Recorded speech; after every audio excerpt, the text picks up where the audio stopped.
आपकी स्मृति क्यों इतनी चमत्कारिक है? सुबह नाश्ते में क्या लिया, यह भी मैं दोपहर के आते आते भूल जाता हूं। क्या अच्छी स्मृति का गुर बताने की कृपा करेंगे? सहजानंद,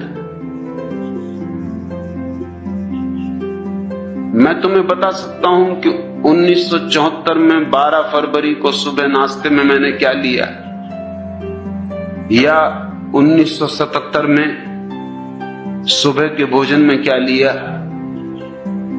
या 1978 में 15 मार्च को सांझ के भोजन में क्या लिया। और उसका कारण ये नहीं कि मेरी स्मृति अच्छी, उसका कुल कारण इतना है कि नाश्ता में रोज वही लेता हूं और भोजन भी रोज वही करता हूं, उसमें भेद ही नहीं करता। तुम कोई भी तारीख की पूछ लो, मैं जवाब दे सकता हूं।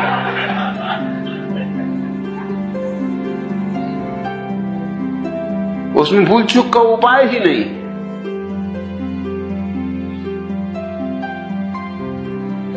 कुछ चमत्कार की बात नहीं है।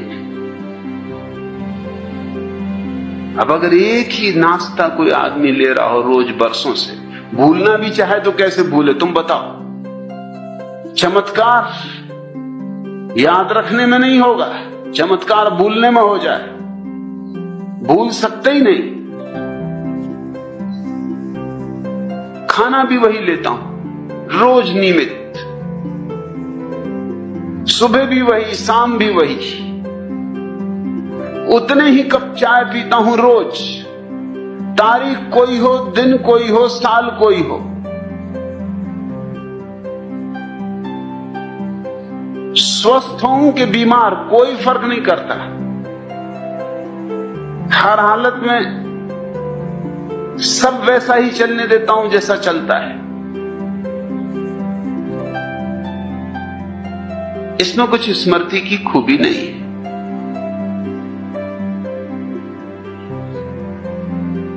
दूसरी बात,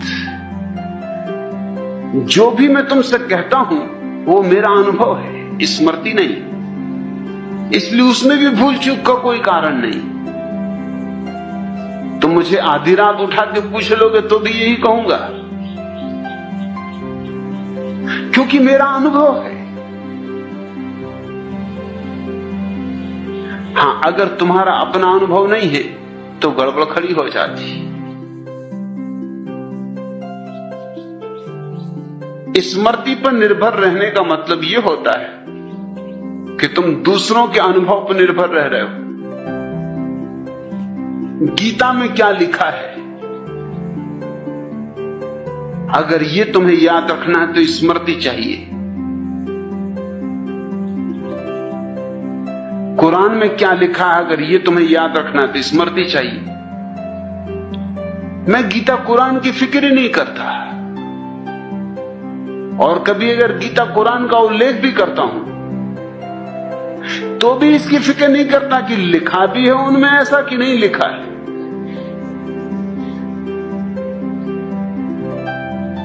मैं नागपुर में था और मैंने एक बुद्ध के जीवन की कहानी कही कि बुद्ध एक रास्ते से गुजर रहे, वो उनके बुद्धत्व के उपलब्धि के पहले की घटना है। वो अपने एक शिष्य से बात कर रहे हैं, एक मक्खी उनके मुंह पे आके बैठ गई। बात जारी रखी उन्होंने, और जैसा कि आमतौर से हम करते हैं, मक्खी को यंत्रवत हाथ से उड़ा दिया। फिर ठिठक के खड़े हो गए। तत्क्षण याद आया कि मक्खी को होशपूर्वक नहीं उड़ाया, और वही उनकी साधना थी। वही साधना में वो लगे थे कि प्रत्येक कृत्य होशपूर्वक करना, यंत्रवत नहीं। अब मक्खी तो थी नहीं, वो तो उड़ गई थी। मक्खी को क्या मतलब कि तुमने यंत्रवत उड़ाया कि होशपूर्वक उड़ाया? मक्खी को क्या लेना देना, वो तो हाथ देख के उड़ गई। लेकिन बुद्ध अपने हाथ को उठाए फिर से, जैसे कि मक्खी बैठी हो। शिष्य खड़ा होकर भौचक्का देखता रहा। बुद्ध हाथ को ले गए सिर के पास, मक्खी को उड़ाया जो कि वहां थी नहीं, फिर वापस हाथ को नीचा किया, फिर जहां बात टूट गई थी वहां बात शुरू की। शिष्य ने कहा मैं बात तो भूल ही गया, मैं ये पूछना चाहता हूं ये आपने क्या किया? मक्खी तो कब की उड़ चुकी, आप पहले उड़ा चुके, अब क्या उड़ा रहे थे? बुद्ध ने कहा अब मैं इस तरह उड़ा रहा था जैसे कि मुझे पहले उड़ाना चाहिए था। भूल हो गई, भूल सुधार कर रहा था और देख रहा था कि किस तरह उड़ाना उचित होता है, वो मैंने अनुभव करके देखा।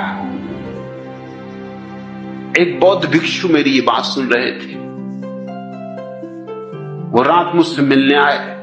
उनका कहानी तो आपने बड़ी अद्भुत कही, लेकिन मैं त्रिपिटक पढ़ चुका हूं, पूरे शास्त्र बौद्धों के, ये कहानी कहीं है ही नहीं। तो मैंने कहा जोड़ लेना, छूट गई होगी, लिखने वाले भूल गए होंगे। वो मुझे बहुत भौचक्के होकर देखे, उन्होंने कहा आप कहते क्या?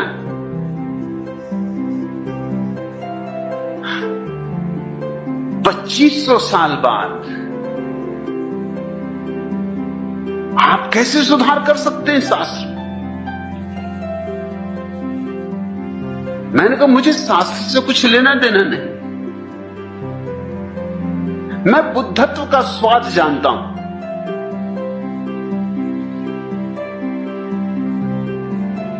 ये कहानी घटनी ही चाहिए। बुद्धत्व की साधना में जो लगा है उसके जीवन में ऐसी घटे वैसी घटे, कोई और ढंग से घटे, मगर ये घटनी ही चाहिए। कई तरह घट सकती। उन्होंने कहा बात तो बिल्कुल जमी, बात समझ में भी आई कि बुद्ध की सारी साधना ही जागरूकता की है।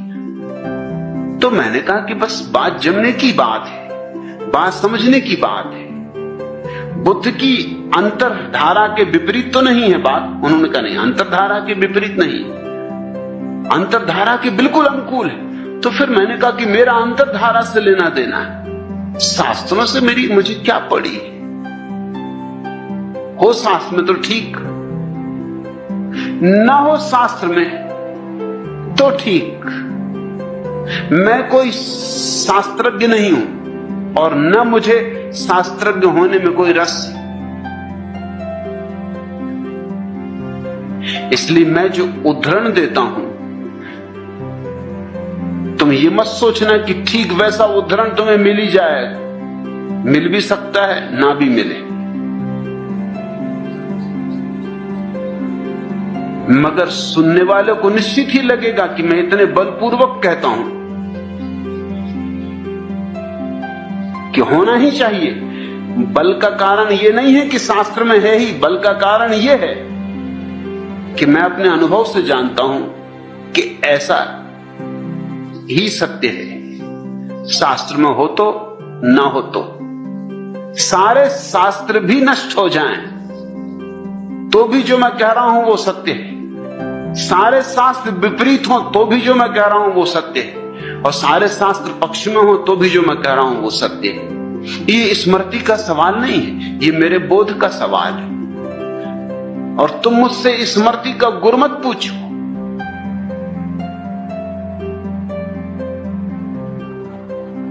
तुम मुझसे बोध का गुर पूछो। मैं यहां स्मृति सिखाने के लिए नहीं बैठा हूं। स्मृति सीखनी हो कठिन मामला नहीं है, एक ही रास्ता, खूब घोंको, और कोई रास्ता नहीं है स्मृति का।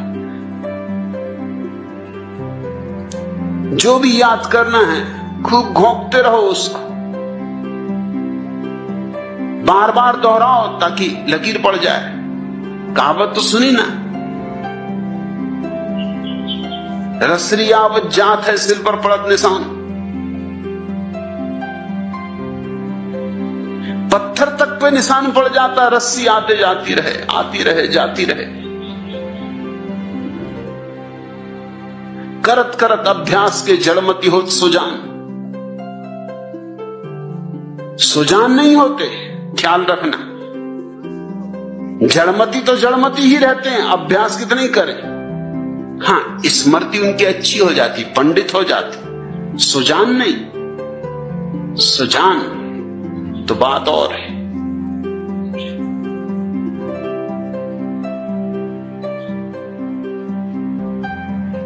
और जड़मती भी, अगर कोई पक्की जड़मती हो तो ये कहावत भी उन पर लागू नहीं होगी।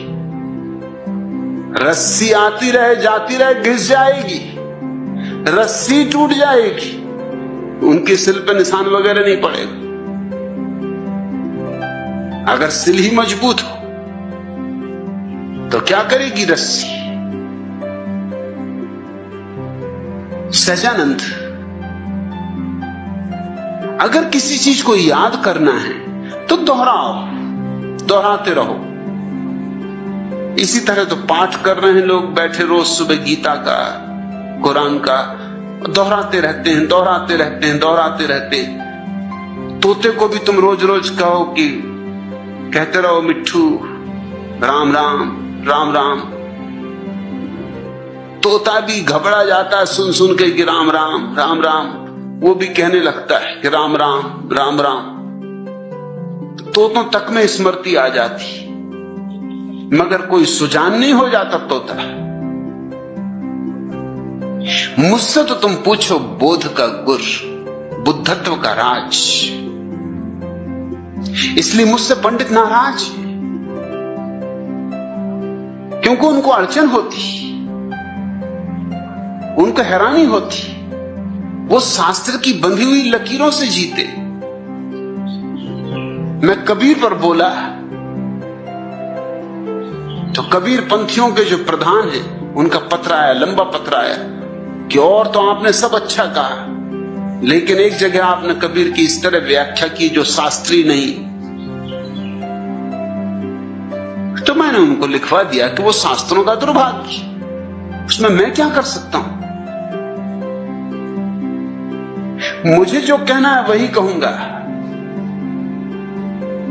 शास्त्र का समर्थन मुझे मिलना चाहिए, इसकी न तो अपेक्षा है न जरूरत है न प्रयोजन है। मैं जो भी बोल रहा हूं उसका प्रमाण मैं हूं, उसका प्रमाण कहीं और नहीं। इसलिए मैं सारी बातों को बलपूर्वक बोल सकता हूं। ऐसा बल स्मृति का नहीं होता, ऐसा बल स्मृति में हो ही नहीं सकता, और भूलने का कोई सवाल ही नहीं उठता। अपना अनुभव है, भूलूं भी तो कैसे भूलूं। जो जाना है सो जाना है। इधर से पूछो, उधर से पूछो, हजार ढंग से पूछो, मैं वही कहूंगा जो मुझे कहना है। कई लोगों ने मुझे खबरें की कि आप भी गजब है, कबीर पे बोलते हैं तो ऐसा लगता है कबीर ठीक, और मीरा पे बोलते हैं तो ऐसा लगता है मीरा ठीक, और रैदास पे बोलते हैं तो ऐसा लगता है रैदास ठीक, और फरीद पे बोलते हैं तो ऐसा लगता है फरीद ठीक, और नानक पे बोलते हैं तो लगता है नानक ठीक। मैं उनको कहना चाहता हूं कि मुझे उनके ठीक को गलत होने से कुछ लेना नहीं, मुझे तो जो ठीक है वही बोलना है। वो तो बोतलें हैं, शराब मैं अपनी भरता हूं। अब बोतलों से शराब में क्या फर्क पड़ता है। नानक की बोतल कि कबीर की बोतल, गगरी किसी की भी, अनुभव तो मैं अपना डालता हूं। इसलिए पंडित नाराज होते हैं। कबीर पंथियों का जो पंडित है वो नाराज होगा। जो लोग अनुभव की दिशा में चल रहे हैं वो तो कबीर के संबंध में मैंने जो कहा है उससे आह्लादित हो जाएंगे, मगर कबीर को पांडित्य की तरह पकड़ने वाला आदमी नाराज हो जाएगा। अब कबीर जैसे आदमी को भी तुम पंडिताऊ ढंग